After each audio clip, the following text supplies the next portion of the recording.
Y ahí en su lugar, abran su Biblia en la carta del apóstol Pablo a los Filipenses.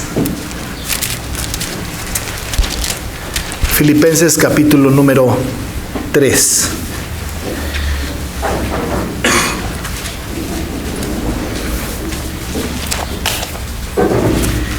Voy a leer 3 versículos solamente, que serán objeto de la meditación de esta tarde. Filipenses 3, los primeros 3 versos. Dice la Escritura así: Por lo demás, hermanos, gozaos en el Señor. A mí no me es molesto el escribiros las mismas cosas, y para vosotros es seguro. Guardaos de los perros, guardaos de los malos obreros, guardaos de los mutiladores del cuerpo, porque nosotros somos la circuncisión, los que en espíritu servimos a Dios y nos gloriamos en Cristo Jesús, no teniendo confianza en la carne. Hasta ahí la lectura de la palabra de nuestro Señor. Tenemos en esta sección de la Escritura algunas advertencias y una identificación. Y como triple es la advertencia, triple es la descripción de quienes enfrentamos estas adversidades. Vamos a tratar de revisar el texto con todo cuidado, de tal manera que no solamente traiga a nosotros un conocimiento intelectual y teológico de lo que está aquí escrito en estos 3 versículos, sino que además nos dé una dirección respecto de algo que tenemos que hacer.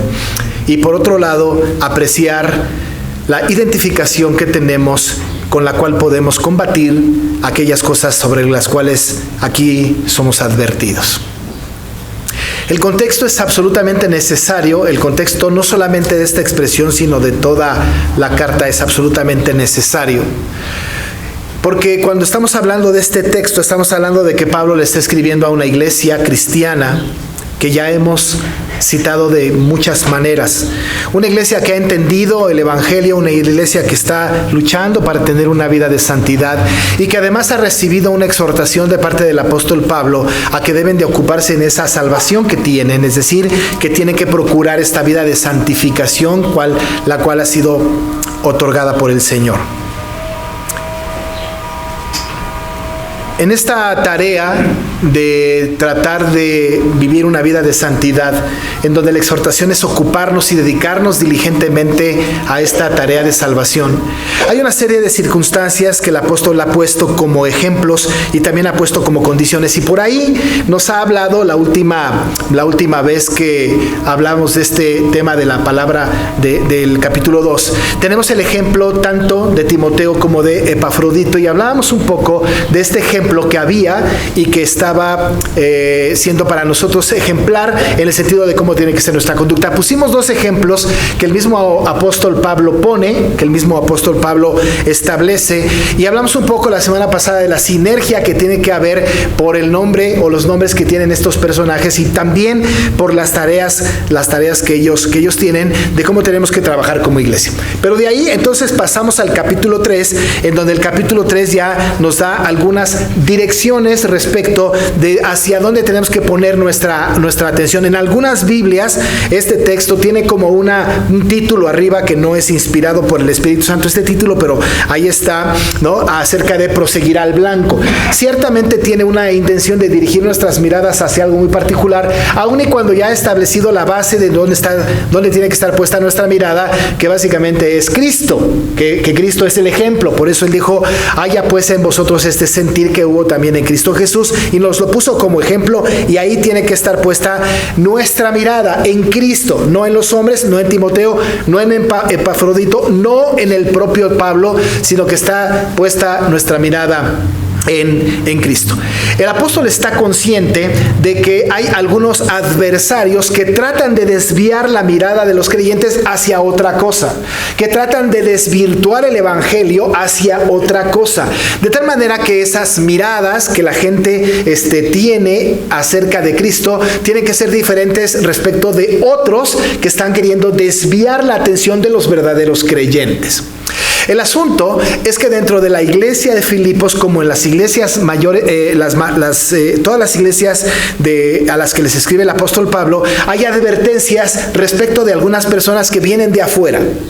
Pero hay una advertencia que es muy interesante, que solamente la tiene Pablo aquí en estos 3 versículos, y la va a tener también en el libro de Gálatas, y por cierto un poco también a los Corintios. Tiene que ver no con el peligro de las personas que vienen de afuera, sino las advertencias de personas de adentro. Es decir, personas que están metidas en el ambiente de la iglesia en Filipos, personas pues que están influyendo en la iglesia de Filipos, y personas que tienen una cierta autoridad pero que están desviando la mirada de los creyentes. Esos son peligrosos, y el apóstol Pablo no escatima en adjetivos para dirigirse a estas personas que están dentro de la comunidad, dentro de la iglesia, personas sobre las cuales el apóstol ya ha hecho advertencias. Les ha dicho a ellos: tengan cuidado. Les advierte sobre algunas personas, judíos específicamente, con una actitud muy fariseica y por cierto muy legalista, que están tratando de dirigir la mirada de los creyentes hacia otro lado. El apóstol Pablo pues entonces está tratando de traer a la mente de los creyentes estas advertencias, y se las va a repetir por lo menos un par de veces aquí y una vez más en el futuro inmediato en esta misma carta. Así que hay algunas advertencias importantes. Advertencias que tienen que ver con personas dentro de la comunidad que están haciendo o generando un conflicto dentro de la iglesia. El apóstol ya había estado haciendo alguna mención de estos personajes que tienen estas situaciones muy en lo particular. En el capítulo 1, versos 27 y 28 como contexto de esta advertencia, para que podamos entender la primera frase del versículo del capítulo 3. En el capítulo 1, versos 27 y 28, el apóstol nos está haciendo esta advertencia, o habla a la iglesia así. Usted lo recordará porque ya lo prediqué hace unos meses atrás. Dice el texto: solamente que os comportéis como es digno del evangelio de Cristo, para que, o sea que vaya a veros o que esté ausente, oiga de vosotros que estáis firmes en un mismo espíritu, combatiendo unánimes por la fe del evangelio, y en nada, dice el apóstol, intimidados por los que se oponen, que para ellos ciertamente es indicio de perdición, mas para vosotros de salvación, y esto de Dios. Les está diciendo: no se dejen intimidar por los que se oponen. No se dejen intimidar. Para ellos es perdición. No se dejen intimidar. Hay una advertencia: tengan cuidado.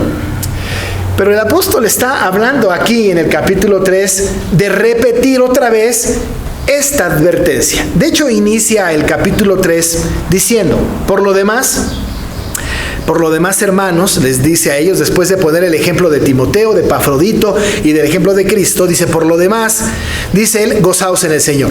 Es muy interesante que el apóstol, y ya lo dijimos en otras ocasiones, por lo menos 16 veces, de manera implícita o explícita, tiene este asunto de un exhorto al gozo. Ya lo vimos muchas veces y lo va a repetir otra vez. Les dice a ellos: hermanos, gozaos en el Señor.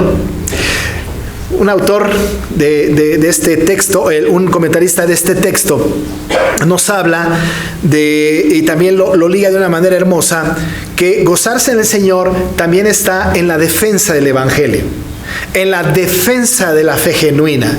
Cuando estamos haciendo defensa de nuestra fe, estamos haciendo una actitud que genera gozo en nuestra vida espiritual, la defensa de nuestra fe. Cualquier persona puede pensar que defender nuestra fe, que estar en contra de las personas que están tratando de desviar nuestra atención, no genera gozo. Más bien hay tensión, hay intranquilidad, estamos intranquilos. Pero cuando enfrentamos nuestra defensa de nuestra fe, cuando estamos listos para ir en contra de aquellas personas que tratan de imponernos una enseñanza distinta, como Pablo le dijo a los Gálatas: si alguien viene y les dice un evangelio diferente que sea anatema. Cuando enfrentamos estas situaciones difíciles, lejos de provocarnos desazón, tiene que provocarnos gozo. Estamos gozosos porque estamos defendiendo la verdad espiritual y estaremos en esta actitud de gozo permanente. El apóstol, recuerden, está prisionero en Roma y está defendiendo, no está defendiendo su causa personal. A él no le importa su causa personal. Él sabe que está a punto de recibir una sentencia de muerte. Nosotros sabemos que posteriormente no sucede así, pero entendemos que él está gozoso de defender la causa del Evangelio. La causa del Evangelio, defenderla genera gozo. Puede ser estresante, cansada, puede ser ingrata, pero genera gozo, un gozo interno que ya predicamos hace mucho tiempo en los creyentes, el gozo. Dice el apóstol: por los demás, hermanos, gozaos en el Señor. Les dice, gozaos. Y añade: a mí no me es molesto el escribirlos las mismas cosas, ¿no? Y para vosotros es seguro. Les voy a insistir, ¿no? No me es molesto escribirles lo mismo. Otra vez advertencias. Otra vez tengan cuidado. Otra vez hay algunos enemigos de la cruz de Cristo. Otra vez algunas personas están tratando de desviarles. No me es molesto escribirle lo mismo. Y además le está provocando gozo. Y además, para ustedes es seguro. Esa insistencia, ¿no?, de decirles y de escribirles las mismas cosas es seguro, es insistir. ¿No es cierto? Los papás entendemos bien esto cuando tratamos de persuadir a nuestros hijos, ¿no?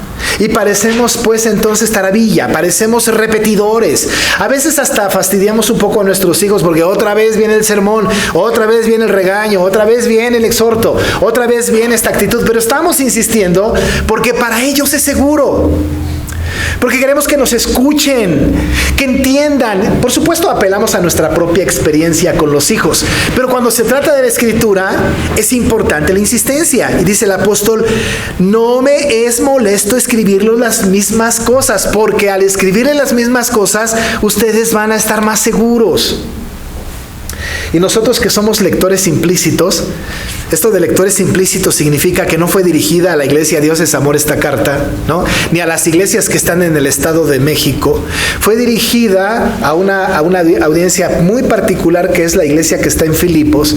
Pero a nosotros a la postre, ¿no?, nos escuchamos esta carta y somos lectores implícitos. Es decir, tenemos que adueñarnos del contenido del exhorto, el contenido de la carta.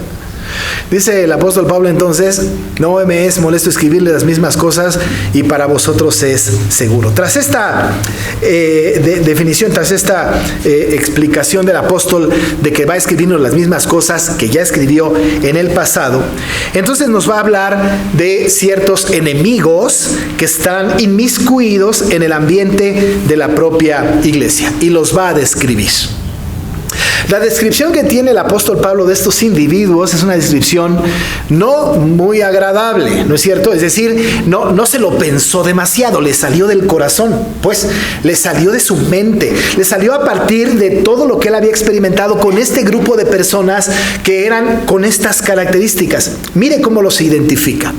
Les dice perros, malos obreros y mutiladores del cuerpo. Qué feo, ¿no? Eso es un insulto, ¿no? Perros. Está feo. Malos obreros. Mutiladores del cuerpo. Una descripción de esta naturaleza ofendería pues a cualquiera. Si alguien nos dijera a nosotros estas características, en realidad nos sentiríamos muy ofendidos. Hablaríamos de la dignidad del ser humano. No le escucharíamos con atención o tendríamos el derecho de la réplica, que por cierto la réplica bajo la base de la justicia retributiva sería en la misma condición. Me dices perro y yo te digo una cosa más fuerte. Está hablando pues el apóstol de un grupo de personas que quizá pudieron haber leído esta carta también, porque fue dirigida a la iglesia y dentro de la iglesia estaban personajes de esta calaña, pues de esta naturaleza. Pero ¿a qué tipo de personajes se está refiriendo? ¿Por qué les llama perros? ¿Por qué les llama malos obreros y mutiladores del cuerpo? ¿A quién se está refiriendo el apóstol Pablo? Pues se está refiriendo a un grupo de personas que eran característica o tenían las características de los judaizantes. Ahora explico. ¿Quiénes son los judaizantes? Los judaizantes eran un grupo de personas, eminentemente judías, por supuesto, que estaban imponiéndole cargas, tanto a judíos como a gentiles, pero sobre todo a gentiles, cargas que la Biblia o el Evangelio no enseñaba. Cargas que tenían que ver con seguir los lineamientos de la ley de Moisés al pie de la letra, pero sobre todo les estaban obligando a circuncidarse, diciendo que si no se circuncidaban, no podían ser parte de la iglesia. Les se ponían cargas de esta naturaleza. Tenemos que recordar nosotros que cuando Pedro y Pablo se encontraron en Jerusalén en este gran concilio, uno de los temas más importantes era esto. Y se le acusó a Pedro de judaizar. Y se le empezó a acusar a un grupo de judíos que les estaban imponiendo cargas a los que se estaban evangelizando. Y en el viaje misionero de Pablo, y cuando Pedro también visitó y estuvo haciendo este ejercicio, fueron allá y predicaron el evangelio, y algunos les decían a los gentiles convertidos sobre todo: si vas a venir al evangelio, está bien, la fe en Jesús está bien, pero no vas a poder ser salvo, no vas a poder tener una vida correcta si no sigues la ley de Moisés y si no te circuncidas. Y les impusieron la carga de la circuncisión. Por supuesto que en aquella época Jacobo, que era como el presidente del concilio de esta reunión, dijo: no les impongamos carga, y entonces estableció algunas normas. Pero les estaban obligando a judaizar, es decir, les estaban obligando a seguir la ley de Moisés y les estaban obligando a circuncidarse. Tienes que circuncidarte, si no, no eres salvo.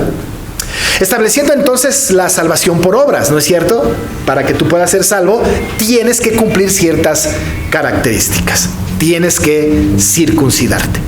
Estas cargas eran importantes. Eran cargas que eran bastante pesadas, porque entonces contradecía el evangelio, en donde el evangelio se recibía solamente por la gracia.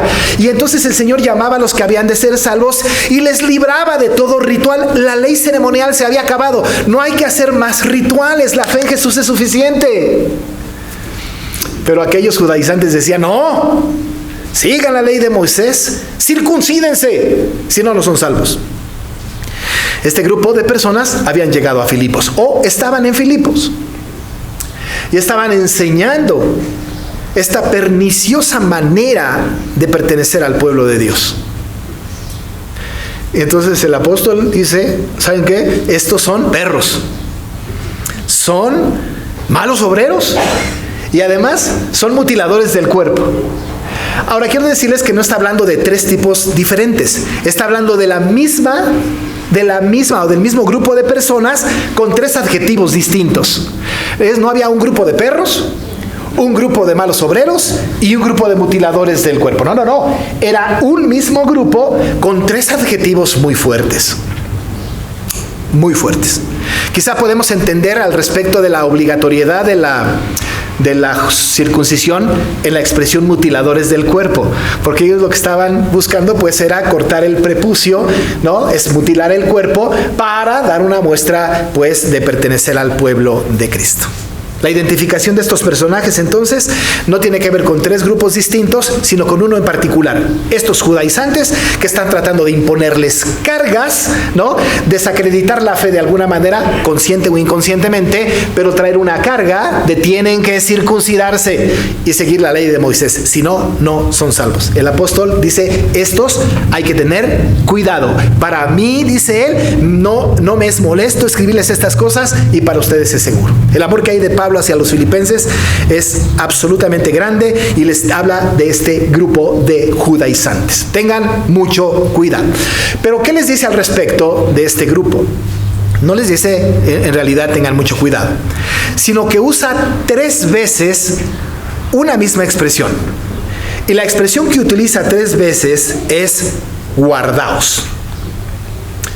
Guardaos de los perros, guardaos de los malos obreros, guardaos de los mutiladores del cuerpo. ¿No? Dice guardaos. ¿Qué significa esto? Lo que significa es que lo que nosotros tenemos que hacer cuando aparezca un grupo de esta naturaleza es buscar un salón más escondido y escondernos debajo de la mesa. ¿Será que guardar tenga este sentido? Guardar significa entonces es escondernos de este grupo de personas para que no me vean y que no me encuentren, como si estuviéramos jugando a las escondidas. ¿Qué significa el tema de guardar? Nos viene a la mente también cuando en la Biblia hay la exigencia de guardar la palabra, ¿no? Cuando la Biblia dice guarden la palabra, no significa que tengamos nuestra Biblia en una caja fuerte y la cerremos. Eso sería pernicioso y una interpretación bastante mala. Guardar la palabra tiene que ver, o tenía que ver, con asimilarla en la mente y en el corazón. Era tenerla presente todo el tiempo, era atesorarla, como cuando guardamos un objeto muy valioso. Atesorarla a tal grado y la tengamos en nuestra mente y en nuestro corazón de tal manera que la tengamos y pueda salir eficientemente en el momento que más se necesita. Bajo este principio de la expresión guardar, y cuando aquí la Escritura dice guárdense de ellos, tiene que ver con estén atentos para presentar defensa, estén atentos para combatir. Guardarnos de ellos es no escucharles y estar listos para combatir, listos para enfrentarlos. Guardar de ellos es equiparnos con la palabra de verdad que nos dijo ya en el pasado inmediato el apóstol. Cuando estábamos estudiando este pasaje, dice en el versículo 16 del capítulo 2, asidos de la palabra de vida. Y cuando estamos asidos de la palabra de vida, cuando tenemos la palabra del Señor en nuestra mente y en nuestro corazón, y vienen este tipo de personajes, guardarnos significa estar atentos y listos para no dejarnos embaucar por ellos y presentar una defensa con la palabra de vida. Guardaos de los perros, guardaos de los malos obreros, guardaos de los mutiladores del cuerpo. Porque la actitud del creyente, entendiendo la razón de ser de su vida espiritual, entendiendo el objeto de la circuncisión del corazón, es muy importante.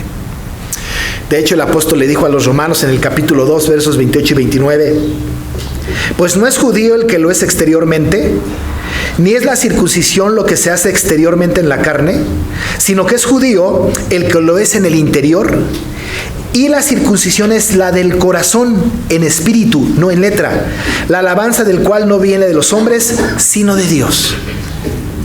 Este conocimiento que hay en los filipenses, esta verdad que hay en su corazón, de saber que la circuncisión no es la que echa en el cuerpo, sino la del corazón, hecha por Dios, ¿no? Bajo este principio, dice él, guárdense. Y utiliza la expresión 3 veces. Guardaos, guardaos, guardaos. ¿Por qué lo hace 3 veces? Porque cada que quiere hacer el apóstol un énfasis sobre algo, lo repite 3 veces. No solo el apóstol, en la Biblia, en general. Recordarán ustedes el pasaje de Isaías 6, ¿no? Donde se dice, santo, santo, santo es el Señor de los ejércitos. Santo, santo, santo. 3 veces exalta la expresión. Jeremías, templo de Jehová, templo de Jehová, templo de Jehová es este, para engrandecer. 3 veces lo repite, para engrandecer la expresión. Aquí el apóstol dice, guardaos, guardaos, guardaos, para tener un cuidado diligente, detallado, de estas personas que están tratando de imponer cargas sobre la fe. ¿Sabe cómo lo podemos traer a nuestro tiempo? Si alguien nos dijera, si no cumples con toda la ley y si no te bautizas, no puedes ser salvo.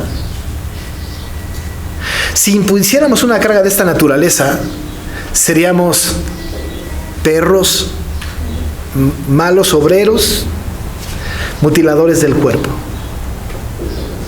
Desde luego que en nuestro contexto, bautizarse es absolutamente necesario, pero no trae la salvación. Es un mandato del Señor, pero no trae salvación. Solamente nos identifica con el pueblo y acatamos la ordenanza del Señor. Hay que hacerlo, pero no como condición para la salvación. El judaizante decía, si no te circuncidas, no puedes ser salvo. Y el apóstol dice, guárdense de esto, guárdense. Ahí está la advertencia. Pero luego entonces la identificación, en el versículo 3. Porque nosotros somos la circuncisión. ¿Quiénes nosotros? 3 características de quiénes somos nosotros. 1, los que en espíritu servimos a Dios. 2, los que nos gloriamos en Cristo Jesús. 3, los que no tenemos confianza en la carne. 3 características de quienes somos nosotros y que podemos guardarnos de estos individuos. Los que en espíritu servimos a Dios. La disposición de nuestro corazón. Los que estamos convencidos de que estamos sirviendo al Señor. Los que tenemos una diligente atención hacia la obra del Señor. Los que no estamos sirviendo al Señor por conveniencia o para ganarnos su favor, sino que lo hacemos porque le amamos profundamente. Porque si alguno de nosotros estamos sirviendo al Señor para ganar su favor y que nos otorgue la salvación, estamos equivocados. Fuimos engañados por los perros malos obreros y mutiladores del cuerpo. Servimos al Señor en espíritu y lo servimos no para tener salvación, sino porque tenemos la salvación. Una característica de la iglesia, esta iglesia de Filipos y nosotros, es que en espíritu servimos a Dios. No, insisto, para ganar su favor, no para ser salvos, sino porque amamos a nuestro Dios y le servimos de todo corazón. Esta es la característica de la iglesia. Pero además, los que nos gloriamos en Cristo Jesús. Soy creyente, soy de Cristo y esta es mi gloria. No una gloria de mi obra, sino mi obra de mi fe. No mi obra de mi esfuerzo, sino la obra de mi fe. ¿Sabe que cuando estemos en el cielo, la entrada que tenemos a la ciudad celestial, la entrada que tenemos a la presencia de Dios, no está basada en todo lo que hicimos, sino en una sola cosa: en la fe que pusimos en Jesús. ¿Serán evaluadas nuestras obras? Por supuesto que sí. Pero la entrada a la presencia maravillosa de Dios no tendrá que ver nada con nuestra obra y nuestro trabajo, sino solamente nos podemos gloriar en Cristo Jesús. Porque si yo llego gloriándome diciendo: Señor, hice una barbaridad de cosas, organicé congresos, fui a la iglesia todos los domingos, canté en el coro, fui director de lo que sea, y si mi fe estaba basada ahí, si mi salvación estaba puesta ahí, si mis esperanzas estaban puestas ahí, entonces soy como estos que me impusieron estas cargas. De ninguna manera. Si algo me he de gloriar, no me he de gloriar en mi trabajo, sino me he de gloriar en Cristo Jesús, quien hizo toda la obra, quien cumplió toda la ley, quien fue obediente hasta la muerte y muerte de cruz. Si me he de gloriar en alguien, no será en mí mismo. Que mi gloria no prevalezca, sino que en mí prevalezca la obra de Cristo Jesús. Y por supuesto, están alejados estos individuos. Y además, como consecuencia de no gloriarme en mí, sino gloriarme en Cristo Jesús, entonces no tengo confianza en la carne, sino que tengo confianza, por supuesto, y por deducción, solamente en Cristo Jesús. Solamente en Él. Nosotros, dice, somos la circuncisión, los que en espíritu servimos a Dios y nos gloriamos en Cristo Jesús, no teniendo confianza en la carne. No importa. No estamos sujetos a rituales. Estamos sujetos a una fe que es en Cristo Jesús, el cual, siendo en forma de Dios, no estimó el ser igual a Dios como cosa que aferrarse, sino que se despojó. Se hizo en forma de siervo, semejante a los hombres, y fue obediente hasta la muerte y muerte de cruz. Este es nuestro ejemplo. Este es nuestro ejemplo. Amados hermanos, con esto no quiero decir que no nos impongamos cargas espirituales. Claro que hay que imponernos, pero no para la salvación, sino por gratitud a la salvación que el Señor nos otorgó. Y nuestro trabajo será no para gloriarnos de nuestro esfuerzo, sino que nosotros vamos a tener una sola gloria, la gloria en Cristo Jesús, que es la que debe prevalecer y la que llegará al trono de su gracia. Y por Él nosotros tendremos entrada al Padre. El apóstol nos manda esta advertencia y nosotros hemos de ser cuidadosos de acatarla. Vamos a orar. Padre, muchas gracias porque tu palabra nos dirige hacia tu voluntad y porque entendiendo lo que tú nos dices, por supuesto, Padre, nos tenemos que guardar de los judaizantes, pues, de aquellos que nos imponen cargas para salvarnos como condición de salvación. De ninguna manera, Padre, porque nosotros, que somos la circuncisión, te servimos en espíritu, nos gloriamos en Cristo Jesús y no tenemos confianza en la carne. Padre, así queremos dirigir nuestra vida cristiana. Ayúdanos en esto, porque lo pedimos en el nombre de Jesús. Amén. Amados